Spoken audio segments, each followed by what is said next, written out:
Okay, so I want to talk to you a little bit about faith today. I don't know how accurately I can offer this up, but in a time where it seems like everything is dark and bleak, I believe it's very important for us to keep faith. And I'm not going to attempt to try to change anybody's beliefs in anything. I want you to believe whatever you believe you should believe. But I know that a lot of people have questioned me. How can God be a compassionate, loving God if He makes bad things happen or lets bad things happen? We are in a world that God has given us free will. And in order to give us free will, we have to experience things that are good and are bad. We wouldn't learn very much if it was just good or bad. For another thing, we have taken from God something that we should not have.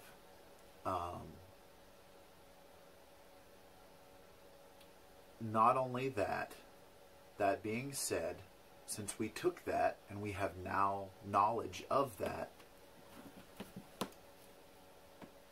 we have been given a responsibility. God has washed His hand. God has washed God's hands of that responsibility. To a certain degree, we have to take care of ourselves. And the reason for that is because we don't follow the rules.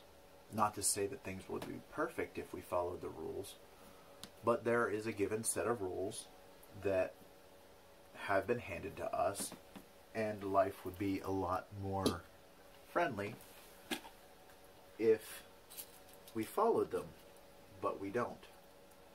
None of us do. But I can tell you, and I think that most people would agree, if there's a set of rules and you follow them, things are easier. Well, as people, we don't always like to follow those rules. So, we create more trouble for ourselves. And also, in giving free will to us, God has also had to stand back a little bit and not be as interactive, especially because we choose bad courses of action. How many of you lie? How many of you cheat? How many of you steal? I know that I have been guilty of stealing, mostly, or really when I was younger, a lot younger. I've lied. I do sometimes now. I try not to, but I do.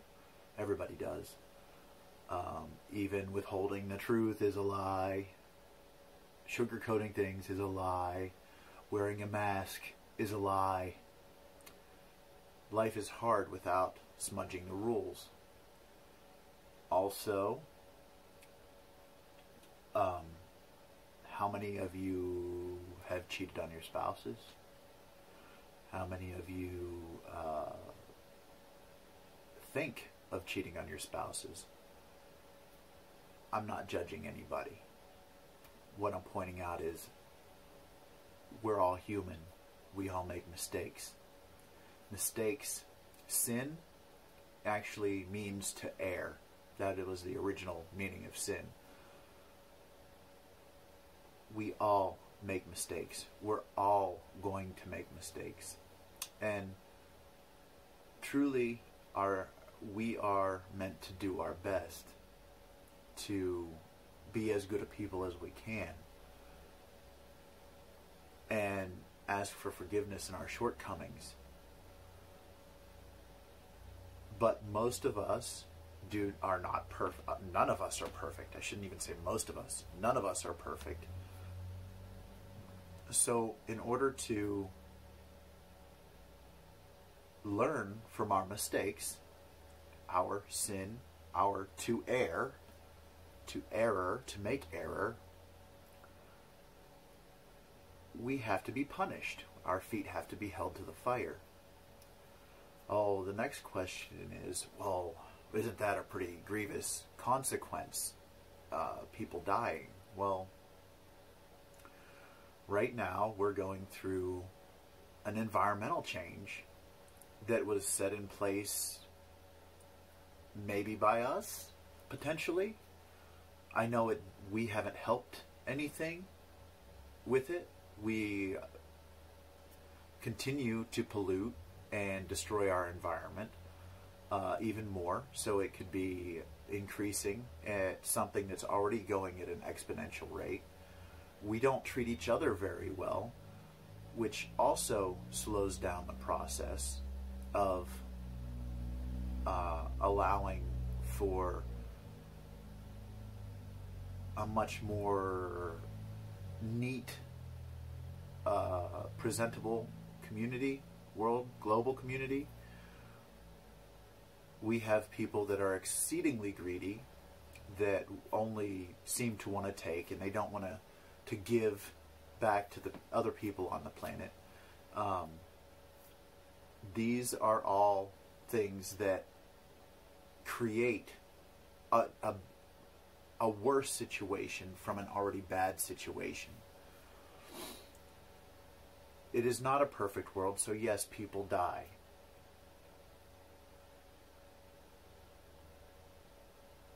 So you're not going to always have this beautiful, pretty thing unless you learn to accept that, yes, I'm going to die. Yes, it may not be pretty. Yes, people will die. It's the acceptance of this that allows us to come to terms with it better, and it become less of a grievance. And it's irrelevant of whether it's God or not. I know that the biggest argument for against the possibility of God is, how can a loving, compassionate God? I don't know how well I'm doing at trying to explain how this is in place, but it's not God creating these bad things. God set things into motion. We set other things into motion. And still another entity, I'll call him the adversary, the enemy, set other things in motion because of that entity's jealousy of us, humans. We have free will. That entity did not. That entity walks among us and creates problems and whispers in our ear and tempts us to this day. And that's what really causes our problems, is our inability to resist temptation. Resisting temptation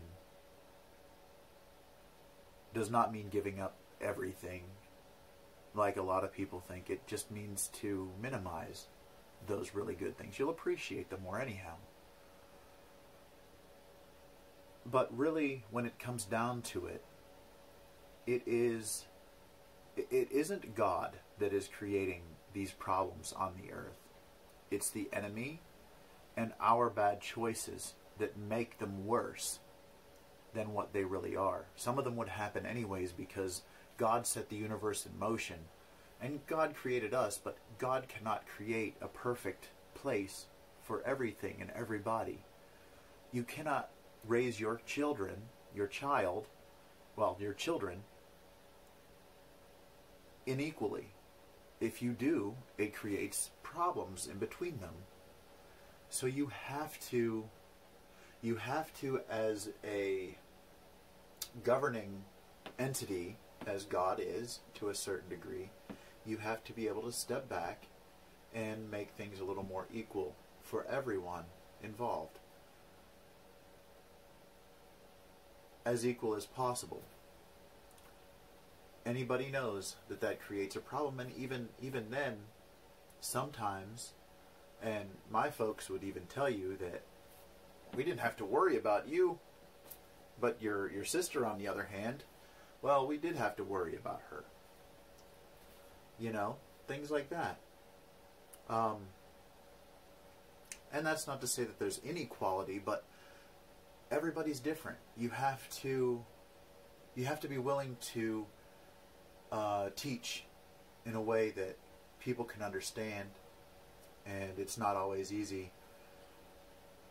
And as much as we try to make it equal, it's not always equal either, but we try. We do our best. We do our best to be better people, to be better to everyone else. Anyways, I have gone past what I normally try to do, but thanks for looking. I love you all, and you take care of yourselves. Thank you very much.